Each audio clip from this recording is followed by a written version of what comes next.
जवाहरलाल नेहरू का जन्म 14 नवंबर 1889 को इलाहाबाद प्रयागराज में एक प्रतिष्ठित कश्मीरी पंडित परिवार में हुआ। उनके पिता पंडित मोतीलाल नेहरू उस समय के प्रसिद्ध वकील, नेता और स्वतंत्रता सेनानी थे। माता स्वरूप रानी नेहरू धार्मिक और सुसंस्कृत महिला थीं।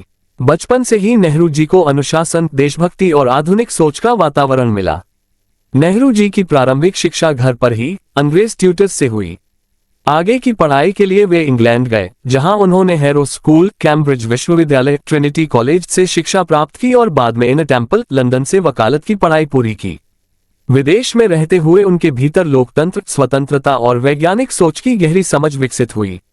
1912 में भारत लौटकर जवाहरलाल नेहरू ने वकालत शुरू की, लेकिन उनका मन न्यायालय से अधिक देश सेवा में लगा।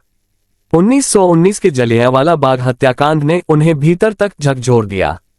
इसी दौर में वे महात्मा गांधी के संपर्क में आए और राष्ट्रीय आंदोलन से जुड़ गए।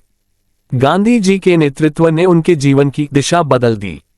नेहरू जी ने असहयोग आंदोलन, नमक सत्याग्रह, सविनय अवज्ञा आंदोलन और भारत छोड़ो आंदोलन में सक्रिय भूमिका निभाई। इन आंदोलनों के कारण उन्हें कई बार जेल जाना पड़ा।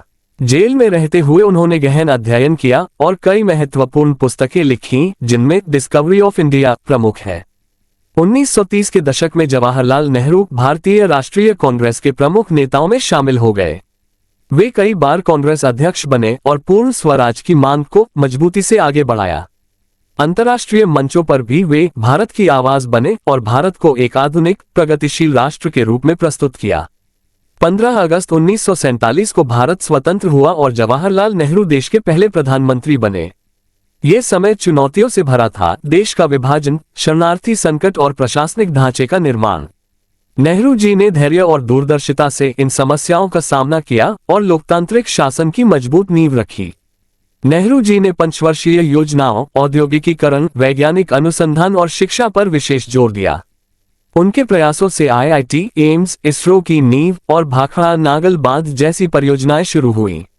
वे विज्ञान को भारत का भविष्य मानते थे। जवाहरलाल नेहरू को बच्चों से विशेष प्रेम था। वे मानते थे कि बच्चे देश का भविष्य होते हैं। इसी कारण बच्चे उन्हें प्यार से चाचा नेहरू कहते थे और उनके जन्मदिन 14 नवंबर को आज भी बाल दिवस के रूप में मनाया जाता है।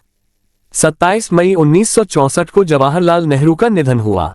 उनके जाने से देश को गहरा आघात पहुंचा, लेकिन उनके विचार, धर्मनिरपेक्षता, लोकतंत्र, वैज्ञानिक सोच और राष्ट्रीय एकता आज भी भारत की नीतियों और सोच का मार्गदर्शन करते हैं।